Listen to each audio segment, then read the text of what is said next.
One of the things I've been thinking a lot about lately is whether Alphabet is really in trouble now that they have released their Gemini model that was clearly very flawed in a number of different ways.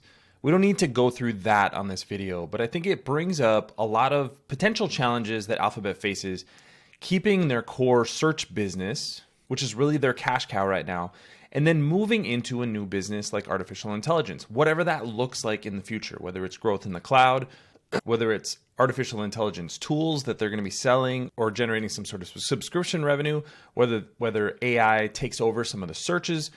There's a lot of different optionality for Alphabet as a business. And I think one of the cases for the stock, one of the reasons I own the stock is that this is arguably the cheapest Magnificent Seven stock, and it still has a lot of upside in areas like artificial intelligence.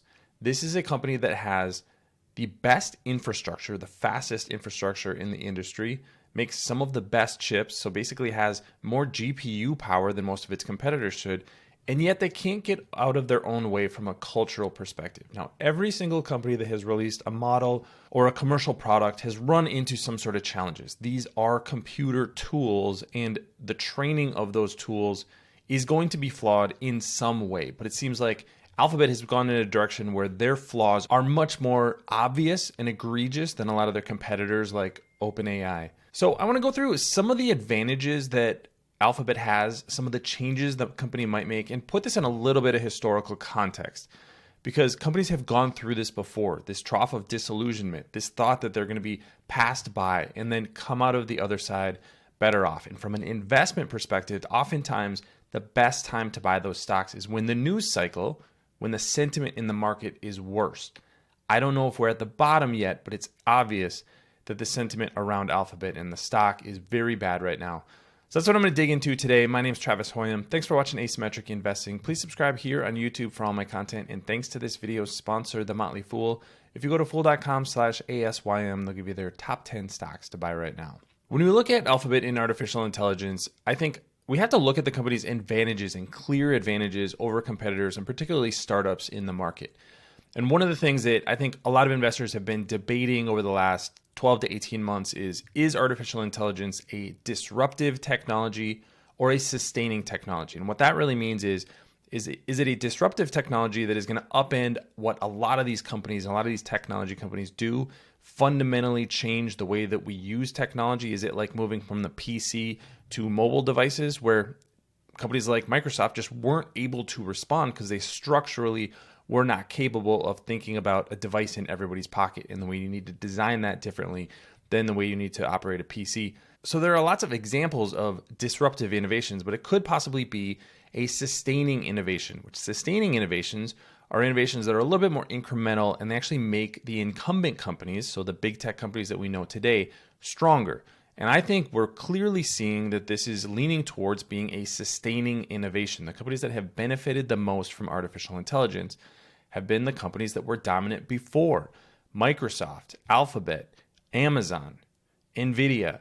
These are the companies that were dominant tech companies 3 years ago before most of us were talking about artificial intelligence on a day-to-day basis. And they're some of the most powerful companies in artificial intelligence today. So if that's the case, then what separates these companies? And the biggest thing that separates Alphabet is all of the infrastructure that they have to provide the search results that you probably use every day. There are small advantages that have taken billions of dollars to develop for Alphabet. So when you do a search and it gives you those little answers in the browser, it's doing a ton of compute in the cloud at an extremely fast pace. So the infrastructure, their ability to answer questions is going to be much, much faster. We already have evidence of this. Gemini is much faster than ChatGPT. I don't think that's in question right now. If you just test both of them, you can see that Gemini is a much faster tool. Even if you're getting the exact same answers, this is one of those little things that consumers are going to notice. If you have to choose a chatbot, one makes you wait 5 seconds for an answer, one has the answer in 0.5 seconds, well, that faster infrastructure is going to be the winner. And so that's something that Alphabet has that a lot of their other competitors don't and really won't be able to catch up with because they've been spending billions of dollars building out this infrastructure for 20 plus years now. The other thing that they have is their custom-made chips, their tensor processors.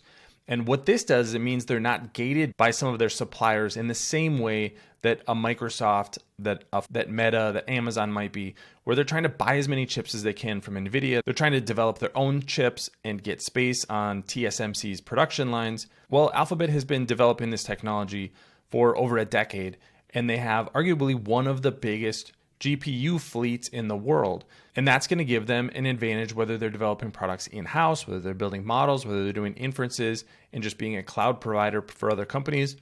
So again, another infrastructure advantage that they have. The other thing that I can't push strongly enough is that Alphabet has multiple products with 1 billion plus users today.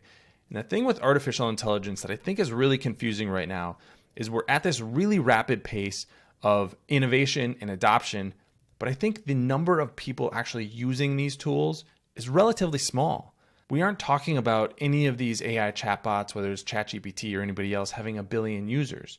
But there is 1 billion users using Google Search, using YouTube, using Gmail. And the adoption curve, I think, is going to be potentially a lot slower than a lot of people think. Just go out and talk to 5 or 10 people who are not in technology or investing and get a feel for what do they know about artificial intelligence. Do they know about the recent challenges with Gemini? Do they know about ChatGPT? Do they know about multimodal models? And the answer is probably no. Everybody who is in this space should have someone who is a litmus test for them. What do regular people think about these technology changes? And I think regular people just don't care yet.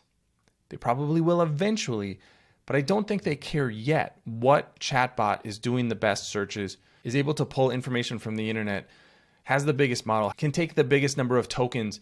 All this stuff just doesn't matter to regular people yet. So we're still in this exploration phase where companies are trying to figure out what's going to work, what's going to stick, what's not, what's the business model behind it. And so Alphabet has time to use all of these structural advantages and the billions of users that it has in the ecosystem.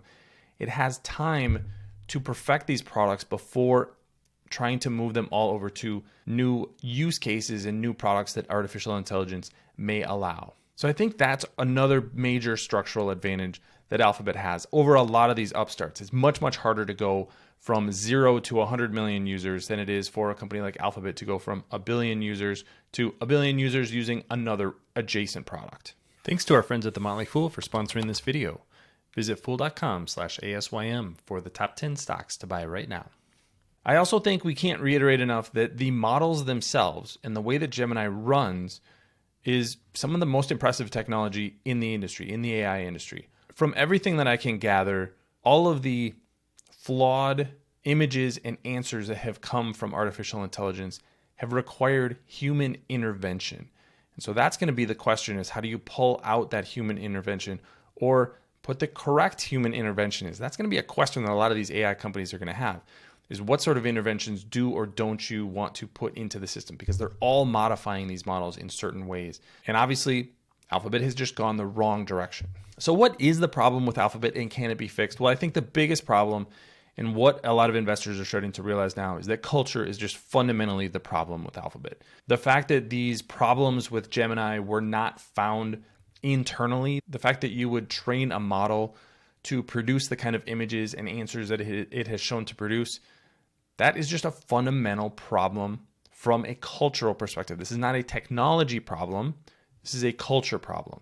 And this happens over and over again. It's not always the same kind of cultural problem, but we've seen this happen before. Why did Microsoft miss mobile?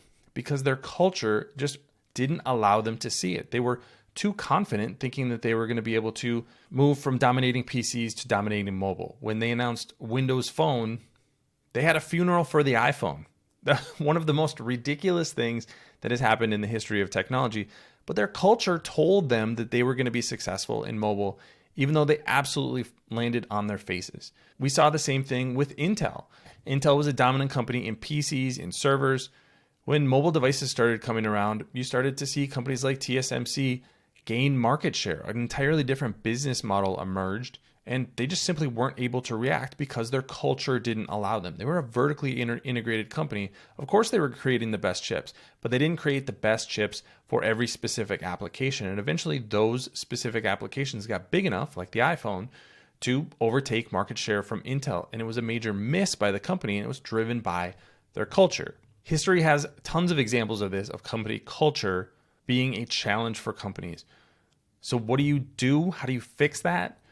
The first answer is you change management. And I think this is ultimately going to be what could turn Alphabet around or could solidify its demise in artificial intelligence. If nothing changes with the leadership at Alphabet, then I don't think anything is going to change with their artificial intelligence products, with their market share, or with any of the challenges that we've seen recently. But if there are changes, there's lots of precedent for this going really well for investors. And like I talked about, you want to buy at a point where the market sentiment is lowest before some of these changes take place. Let's just look at a couple of charts. In early 2014, Sundar Pichai took over as CEO of Microsoft. If you remember Microsoft back in those days, this was an old, stodgy company still dominating the PC market, which appeared to be in structural decline. They had terrible mobile products. Their Office products were unimaginative. There just wasn't a lot to like about Microsoft from an investor perspective, whether you were looking at growth or their strategic place in the market. I mean, shares were trading for at least very low double-digit price to earnings multiples, if not high single digits when you consider the cash on the balance sheet. So this is a company that was just in a structurally bad position. And Sundar Pichai took over as CEO and changed the culture of that business, transitioned it from being a PC-centric business to being a cloud-centric business. And that's led to some of the decisions that lead to this leading position in artificial intelligence today.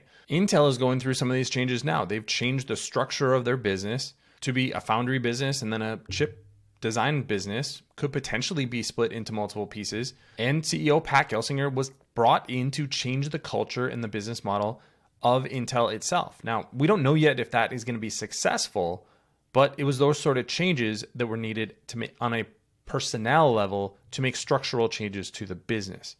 Now, the question is going to be, can Alphabet pull off the same kinds of things? And I currently think that the answer is probably yes. And I think the valuation of the stock is what makes this potentially really attractive from an investment perspective. If you can improve the operations within Alphabet, improve that culture, focus on making the best products in artificial intelligence, now you start to open up a massive market and you have a huge lead over competitors in this nascent market. That's where Alphabet should be. And investors aren't paying a lot for the stock right now. As I'm recording, shares are trading for about 24 times earnings. Price to free cash flow is about 25 times. So you still have a really good, solid business. There's a bunch of parts of the business that aren't going to change fundamentally. Search isn't going to be disrupted overnight. Yes, we do need to think more about what is artificial intelligence in search going to look like in the future. But fundamentally, I think people are still going to be searching the way that they were still buying Windows operating system between 2000 and 2015, despite the fact that the stock didn't go anywhere. But we're not paying the high multiple that investors were paying for Microsoft back in 1999 or 2000. We're actually paying a reasonable multiple for a company that could turn things around. You also have a business like YouTube that probably isn't all that impacted, or may even get tailwinds from artificial intelligence as more content comes to the market. So I think there's potential upside. Alphabet is a relatively reasonably priced stock compared to a lot of its competitors who have exposure to artificial intelligence. The fundamental challenge is, are they going to be able to change the leadership of the company and the culture of the company to be able to actually go after these markets and be either a trusted source by consumers or a trusted source from partners? Remember, there are a lot of people who are going to be building on the Google Cloud, and they need to trust that the models that they're using, that the infrastructure that they're using aren't going to have unforeseen outcomes like we saw with the launch of Gemini. So is Alphabet missing the boat in artificial intelligence? I think the answer is no, but there are a number of changes that they need to make. If they do make those changes, though, over the next year or two, and you see a big leadership shift, a big cultural shift at Alphabet, I think that's where you could see this stock have a ton of potential. But what do you think about Alphabet's position 2, 3, 4 years from now? Not just where they are today, but looking out into the future. Leave those comments in the comment section below. Don't forget to subscribe to Asymmetric Investing. Thanks for watching, everybody. See you here next time.